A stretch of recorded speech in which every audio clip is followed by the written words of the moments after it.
first session of Live Talk. I'm Michaela Johnson, the instruction librarian.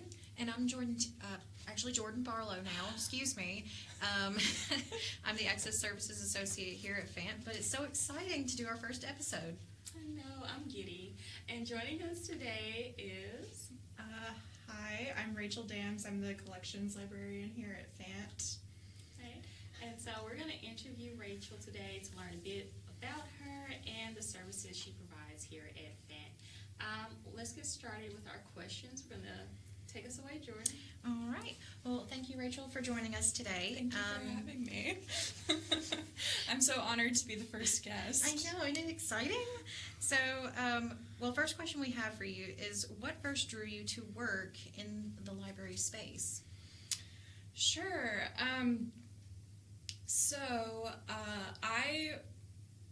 I'm sure a lot of people know this, but I am an alum of the W. I graduated with my history degree in 2016, which is 10 years ago now. And then, so as a history student, I felt like I really had, two options. I could either go to grad school and do the PhD route, which I wasn't really interested in doing at the time. And so, or I could, just do something else completely different. And I think I knew that I wanted to go to grad school, but I was kind of burnt out after undergrad, and so I decided to take a little bit of a break and figure out what I wanted to do next so that I could, because you don't want to just go to grad school not knowing what you want to do. So I took some time to figure that out, and I spent maybe 6 months working for the facilities office on campus, and then there was an opening at the library for a library associate position in public services, and so I started working at FANT in March of 2017 as a public services associate, and at the time, the first couple of years, I was still maybe I'm gonna go to grad school for history, or maybe women's studies or something. And it took me a while, but I think I finally realized after spending so much time in the library, I realized that it was kind of the perfect blend of everything I wanted in a career.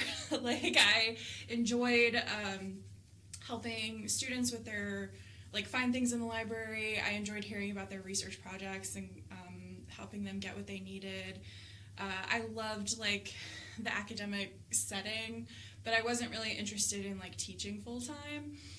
So after I think about 3 or 4 years, I had finally convinced myself that I was allowed to be a librarian if I wanted to. And so then I enrolled in the MLIS program at USM. I did that while I was still working here full time, and then in June of 2023, I became the collections librarian. So yeah, it's been, I guess, almost this is a real time warp moment for me. It's almost been 10 years of me working in libraries, so yeah, it's so much fun. I enjoy getting to serve my alma mater, as well as I think we just have the best team working here at FANT. So so it's such a positive and collaborative environment. Did that answer your question? Did I answer the question? Yeah, you definitely answered the question and definitely gave a heartfelt answer.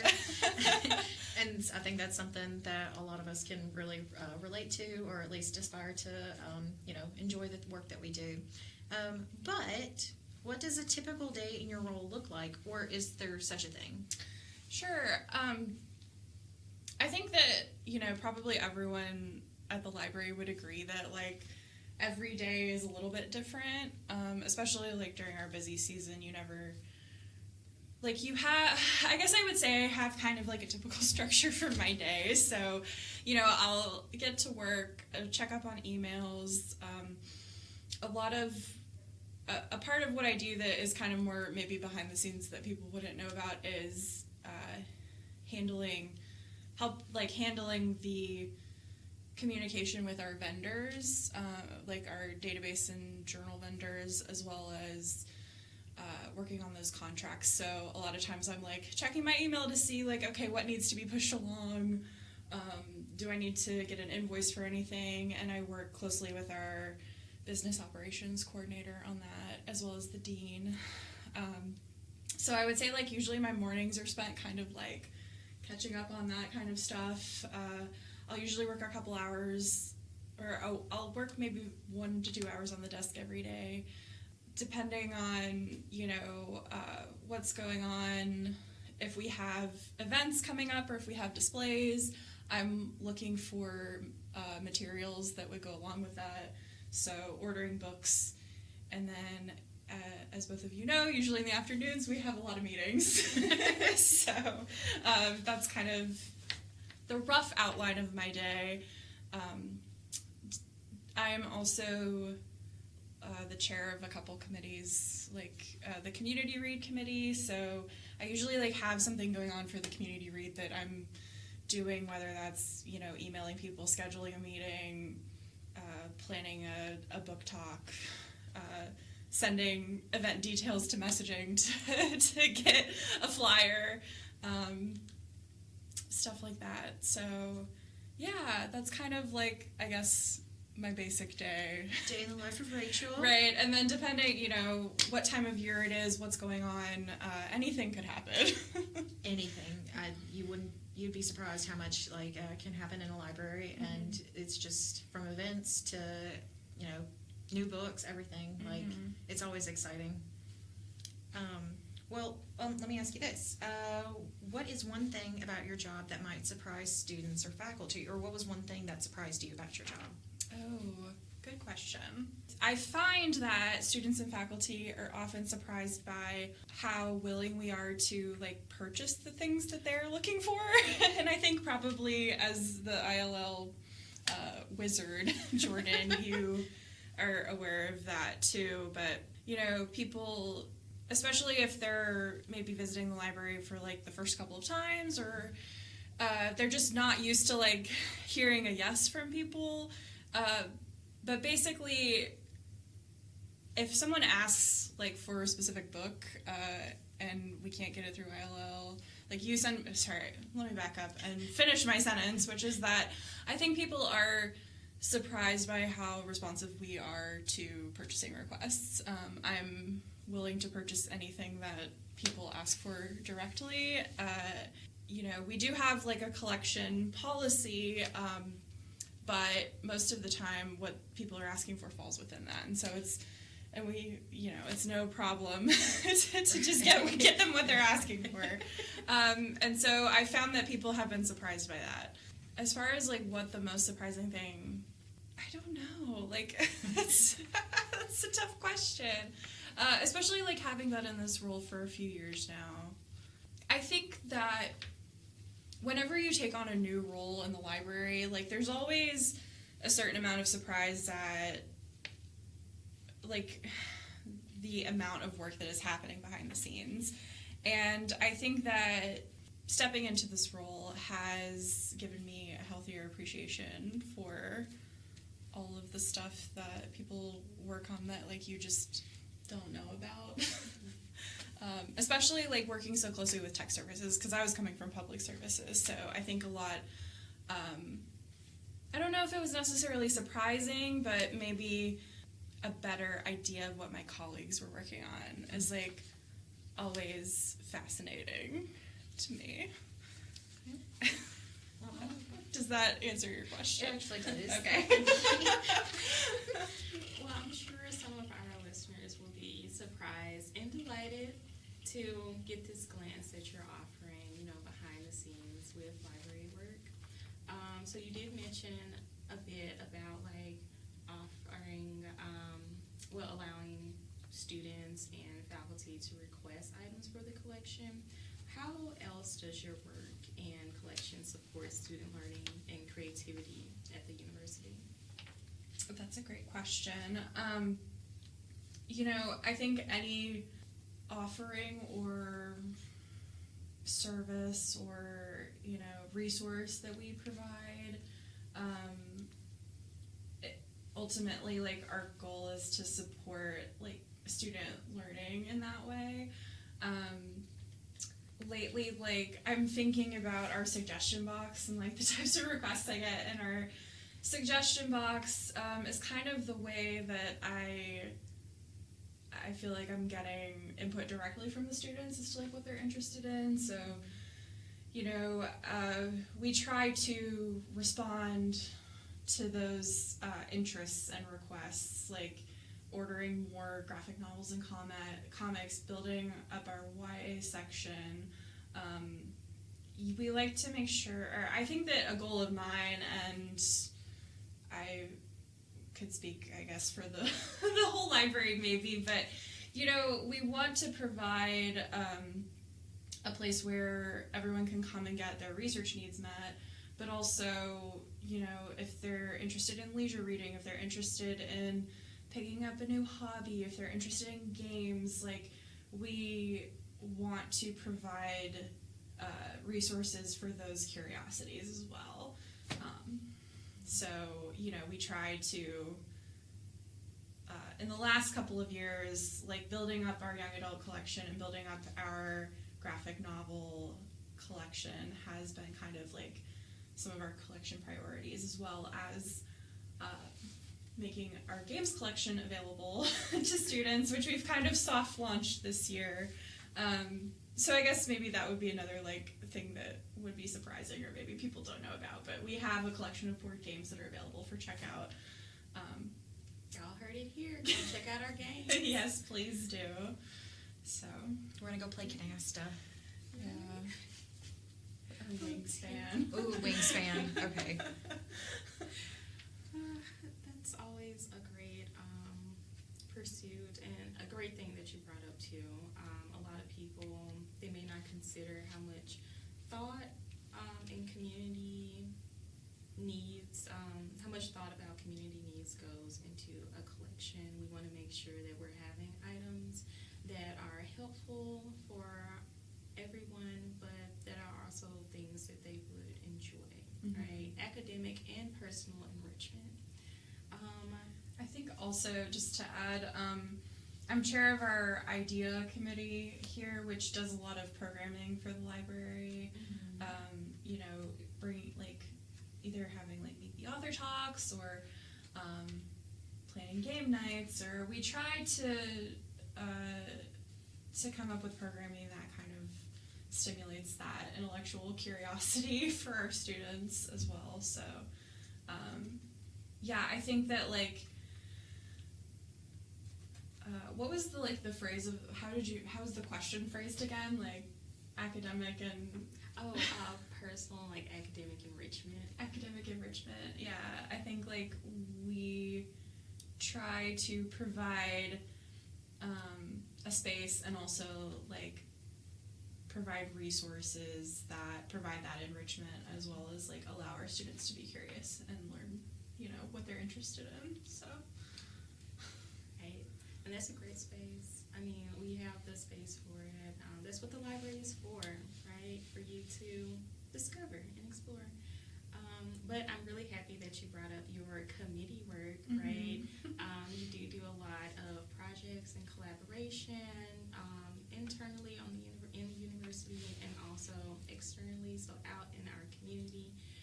Could you share an example of a project or collaboration that really showed the value of collections? Oh, okay.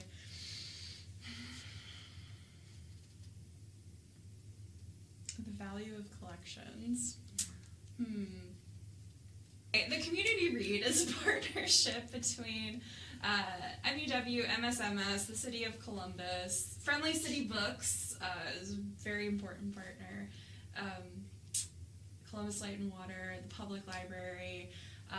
and in the past we've had support from the Mississippi Humanities Council. So you may have seen like posters about our book talks. We host discussions of the whatever book we pick.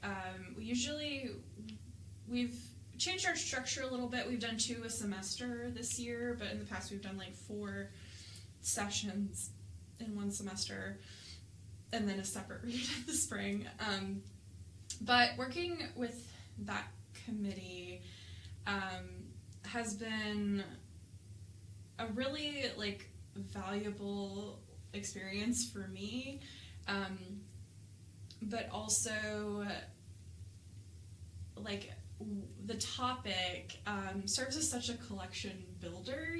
Whenever we choose a book, I'm always okay, I'm thinking about maybe setting up a display, or how can we incorporate themes from this book in our collection? How can we highlight items from our collection that already are kind of in the sphere of this topic?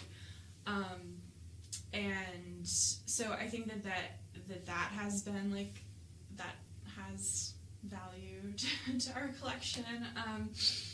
I also co-host a horror book club with Rachael of Friendly City Books, and that started just kind of as a more fun thing, but it's been really interesting to see how people have responded to it, and also how students on campus have the more that horror and horror studies are kind of on our radar. The students are really interested in it, and I know we have a couple students that work at the library that are always asking us for recommendations, or yeah. So I guess, am I answering your question? You are. Oh, yeah. Okay. People need to know that we're the place to come for spooky delights. Yes. Yeah. And Michaela is a fellow horror aficionado. Yeah. Spooky girl. And so it's been really interesting. I feel having the experience with that book club has enabled me to connect with students that are interested in those topics in a lot of different ways, and kind of respond to what they're wanting to see in the library, that maybe we haven't offered or thought about before. So I think that has been another what was the word phrasing again, the value of collections has really become apparent in that project. So Excellent. yeah, I'm trying to think too if there's another collection I want to highlight. About our manga collection? Oh yeah, so a goal of ours is to eventually have all of our graphic novels, manga, comics collected in one area for better browsing. But it takes a lot of planning and work to move things around in the library. So that is more of a long-term goal. But yeah, in the last several years, students have been really interested in manga, and I have been trying to build up our collection in such a way that is suits their needs, while not buying all of the issues of One Piece or whatever. I don't know. You got some straw hat folks that would appreciate I'm that. sure they would. The way that I think that's another aspect of my job that maybe I found surprising, or would surprise people, but just balancing what people are asking for in a way that also kind of doesn't, that how do I want to say this, not adheres, but falls within our collection development policy, because it's kind of our guiding principles as a library, right? And I don't want to, I don't want the library to be totally It's about balance. So I usually will try to buy like the first 5 or 6 what's the term in manga? Is it like issue or series? Yeah, the first like 5 or 6 in the series, and then either we can always supplement by borrowing from other libraries. Through an ILL, who's Jordan. Yes. Or our MLP system, so simple as placing a hold through our library's catalog. So if there's a book that you see on there that one of our connecting libraries has, I highly recommend placing a hold, or you can always contact me. Mm-hmm.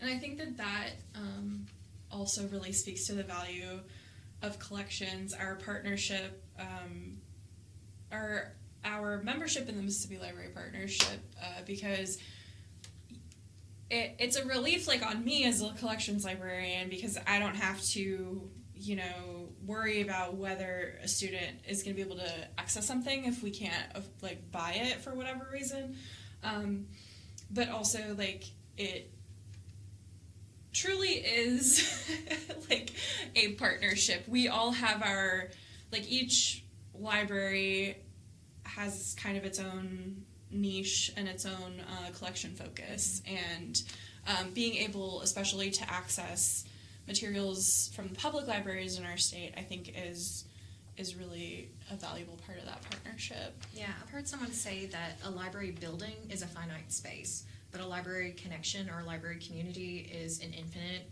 resource. Mm-hmm. And so, again, if one physical building does not have something, it's always really nice to see that those connected resources can really come in handy. Yeah, I totally agree. I feel like that was just such an excellent thing to say and a great segue into our next question. You guys are such professionals. Is this your first podcast? Well, we've been working on another podcast. Oh!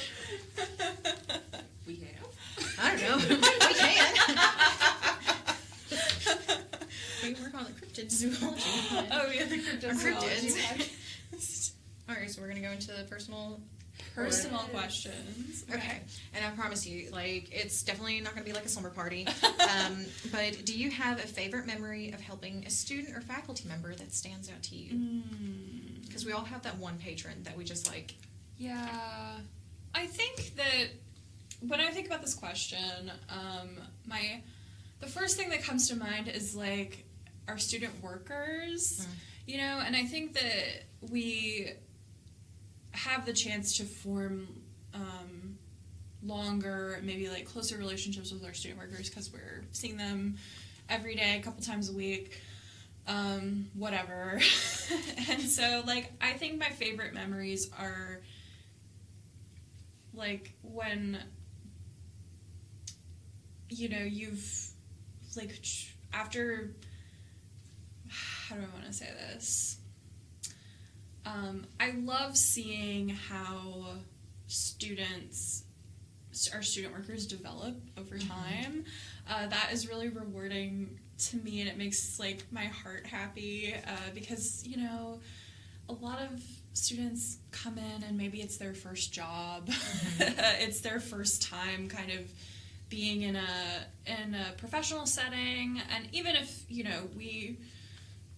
we know that our student workers are students. We know school comes first, right. And we try to teach them professionalism and skills while acknowledging that they have a million other things that they're worried about. But it's always really rewarding for me when I see a student who's maybe kind of shy or doesn't like answering the phone, or maybe needs help with something the first couple of times, and then seeing them a few years later, when they're about to graduate, and they're one of the people that is then helping other students kind of develop their skills, and just seeing how much they've grown, maybe from a freshman who wasn't 100% sure about what they were going to do to as a senior, they're graduating and they're like either going on to grad school or they have a job lined up or they've got some sort of creative project going that they're really excited about. Like, that makes me so happy. And there are so many students that like I feel like I could not call out, but like lovingly shout out.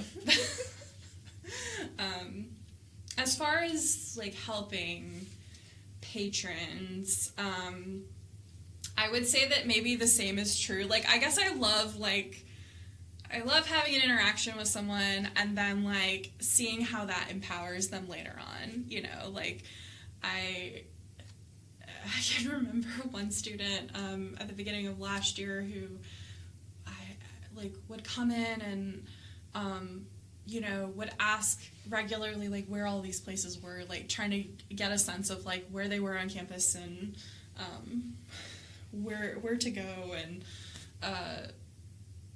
and I love that like we're that place for people that they can come and ask those questions, and then we can like point them in the right direction, and then they feel, you know, good enough to like come back and ask us another question. So yeah, I think like all of my memories, my good memories of helping people kind of come with that sense of empowerment that we give them at the library. Okay. Yeah, it's really interesting to see how these students blossom, and especially as being a fellow alum, December 2022. But it's, you know, it makes you think back to like when you were in their space as well, of like being in this new environment, going to all these classes, all these extracurriculars, and to see that, you know, to see them blossom into their own success. So it's kind of like a full circle moment for us.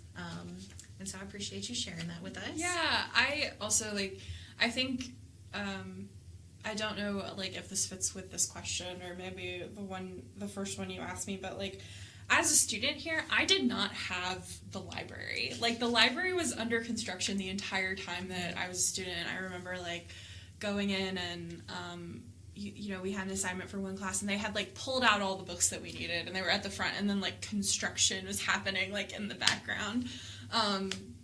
So I think it's really rewarding for me, maybe as a person that didn't have access to the service, like study spaces and stuff that we are now able to provide, like being able to provide that for students today. So, well, do you have a moment where you thought, like, yes, this is why I do this work? Oh, I think I have those moments like all the time. And that's okay. That's a good thing to have. You know, I think like honestly, like sitting here now talking, like having to reflect is like making me feel that way. Whenever we have like this is so dorky of me to say, but like whenever we have a really good meeting, you know, and like everybody's like energetic and they've got a bunch of ideas and we've got a plan for either like, you know, something that we're gonna like programming that we're gonna provide, or you know, a new collection that we kind of want to focus on. Like, I just that team synergy and like the feeling that we're all working towards the same goal here really makes me feel that way. And then also sometimes like on a lesser scale, when I just like realize like, oh, I get to shop for books as part of my job. You know, that's like the dream job. Really. So yeah, I would say like on two ends of the spectrum, those are kind of like my yes moments. Oh, all right. So holding on to that idea, I'm going to pass it over to Michaela to kind of get your feelings and impact of like, you know, what's the overall impact this job may have had on you, or how it is that you're engaging with the community. But I'll leave the questions to Michaela. Got you. Thank you, Jordan. So you did talk about like the joy and that you feel like coming to work and interacting with the students, the pride you have in them. But how does it feel to see like see all the students come in engaging with the collection, whether it's like checking out more books, having the confidence to ask you to consider purchasing a book, or even just like walking up to you and saying, "Hey, Rachel, you have great taste." I mean, yes, to all of that. One of like the happiest things, the things that make me feel the happiest is like seeing people check out books that I've ordered, you know, or just like watching people browse the new bookshelf and I'm like, I wonder what they're gonna pick up. I also love like readers advisory questions. If people come up and they're like, I really liked this one book and I want something new, but I didn't like this aspect of it or whatever. Like, I love helping them find something that they're interested in, and I love like if I'm hopefully like on the desk when they come back and I can ask them if they enjoyed it or not. So yeah, it makes me really happy to see students, patrons, engaging with the collection in any way. But it especially makes me feel good when like I'm like, oh yeah, I remember picking that book, and then I see them check it out. It's always a great feeling. Yeah. Come visit us. Please come check out some books. It'll make us so happy. You don't even have to read them. You know, just check them out and bring them back. You did talk a bit about this with your personal stories and experiences about the atmosphere and your experiences navigating or entering the library while you were a student. What kind of like space, what kind of atmosphere or experience do you hope people walk away after visiting your collection?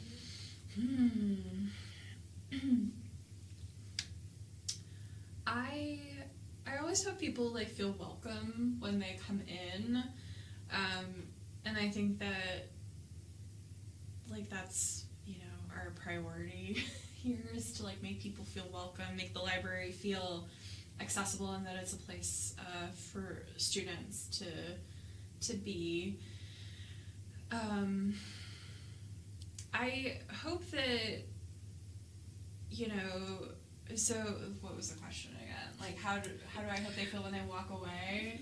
Yeah, when they walk away, I hope that our students feel seen and supported. You know, I want them to feel like we're listening to them and we're listening to their requests, we're listening to what they need and what they're asking for. And, you know, sometimes we can provide that, sometimes we can't, but I hope that they feel that we are receptive to their feedback, to their needs, to their requests, and that they know that they can return to the library the next time they need help. Excellent. Would you say that that's how you like measure the success of your role? What makes you feel like you made a difference? Oh, you know, that's such an interesting question.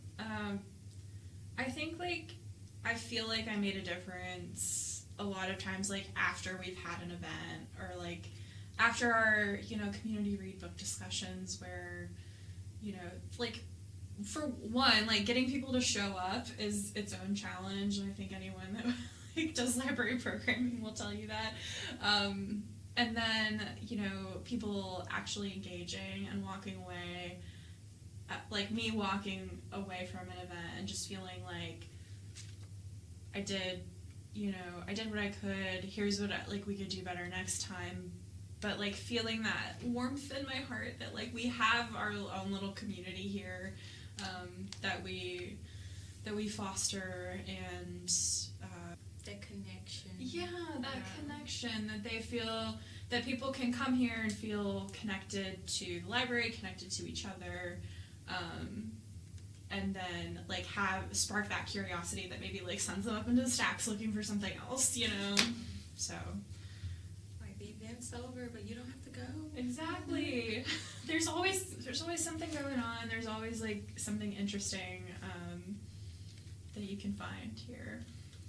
Well, speaking of interesting, so the question reads, what's something new or up and coming that you're excited to share with students? But I'm going to add a challenge. Okay. In 5 words or less. 5 words or less. And that can be like any vague word statements you'd like to give to keep our students guessing as to so something. I could like tease something if I wanted. Or if you'd like to share it in full, feel I free. don't know. Oh gosh, I'm not sure. We do have a tandem read, Yes. Okay. but that may not be. No, I think so. I think We that's have Twilight. yes. I'm really excited. I don't know. I'm just gonna say one word, Okay, one word. and that's vampires. Ooh, Yeah. okay. And you may have seen like posters up around campus advertising. I'm saying more than 5 words now, but That's okay. Kelsey and Jordan are hosting a tandem read book club, Books and Banter, where you'll be reading both Twilight and Midnight Sun. Yes. And I think that I am so excited for this project and this book club, and I really hope that like you get a good turnout, because I think that people, like particularly like who experienced Twilight, like have such like vigor and passion for the topic, and I think that like I'm excited for us to be hosting this, book club that maybe would be considered more of like and I'm using air quotes here, like a fun or like extracurricular thing, but this is such a great way for people to like use their skills in critical analysis to like discuss something that's really fascinating and interesting to them. Yeah, because we'll be taking kind of like a deep dive on how point of views and masculine versus feminine viewpoints can really shift the narration. So we're kind of excited to see how that's going to overall affect. Yeah. But I'm really excited for that. I hope y'all are going to be there, right? Of course. Yeah, I have not read Twilight since like I was in middle school, which was, almost 20 years ago at this point. And I've never read Midnight Sun, so this will be my chance. Be prepared. Yeah. Eddie Boy has a lot to say. I'm sure he does. I'm sure I'm going to be really annoyed at most of it, but that's part of the fun, right? Well, let's see. So I don't want to spoil too much about like what we have coming up, but we do have a few like closing questions that maybe we would like to ask you, Okay. and give our final takes on. Yeah, and we want to thank you again, Rachel, for coming to our first session. Thank Being you. our first guest in the talk. I hope that like I've had a lot of fun talking to both of you. Thank you for having me. I feel honored to be the first guest, truly. So I couldn't think of no better first guest. aw. But on our sessions, we would like to close out with like a fun question. And so the one that we have for you is like, what's your most anticipated read of 2026? And do we have it in our collection, or are we going to give it? Ooh, that's a great question. Any new Okay. releases? So, I'm a huge like horror reader, and one of my like newer favorite authors has a book coming out this year. It's called Headlights by C.J. Lead, and I just like have enjoyed her other work so much. And this book is like I think like a detective, like serial killer novel, and I'm really excited about it. It doesn't come out until June, but I mean, if people are interested, I'd be happy to purchase a copy for our collection. Definitely. Let your wants be known, people. Okay. But also, like, just more in general, I'm really excited for like all of the stuff we have lined up for Cursed Book Club this year, as well as I'm trying to, like, a goal of mine is to read longer books this year, because I'm like a person where I love like a less than 300 page book.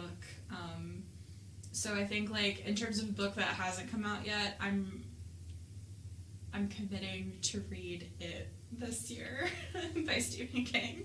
So yeah, I'm excited for that too. And I think we have a copy of the book in the library, of that book in the library. Of it? Yeah. Yes, we do. We do. It's up in stacks. So So if that's something you would also like to read, come check it out. come check it out. Before Rachel does. You better get it before I do. I would also just like to say, like, while I'm, here and on the record, that I am really psyched that this podcast is happening, because this has been, like, a project that has been, like, people have kicked around for a long time, and you two are finally making it happen, and I'm really, really excited. So, Thank you. yeah. Okay, well, All that's us signing out. All right. This has been Lip Talk, searching into the library one voice at a time. And we'll check y'all at the next episode. Bye. Bye.